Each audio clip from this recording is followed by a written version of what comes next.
Shivaji park, राज ठाकरेंची तोफ आणि निशाण्यावर उद्योगपती गौतम अदानी. पण ही टीका केवळ राजकीय आहे की यामागे काही कॉर्पोरेट गणित दडली आहेत? अदानींना लक्ष करणारे राज ठाकरे हे काही पहिले नेते नाहीत. याआधी राहुल गांधींनीही असाच पवित्रा घेतला होता. सुरुवातीला अंबानी अदानी अशा जोडीवर टीका करणाऱ्या राहुल गांधींनी अचानक अंबानीवरची टीका थांबवून फक्त अदानींना टार्गेट का केलं? ही कोणती अदृश्य शक्ती होती? दुसरीकडे ठाकरे कुटुंब आणि अंबानीचे स्नेहसंबंध जगजाहीर आहेत. मग ते घरगुती कार्यक्रम असोत किंवा अनंत अंबानीच्या लग्नातील तेजस ठाकरेंचा डान्स.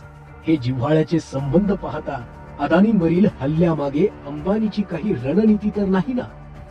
20 वर्ष एकमेकाचे तोंड न पाहणारे दोन्ही ठाकरे बंधू महापालिकेच्या तोंडावर अचानक एकत्र येतात तेव्हा शंकेची पाल चुकचुकतेच.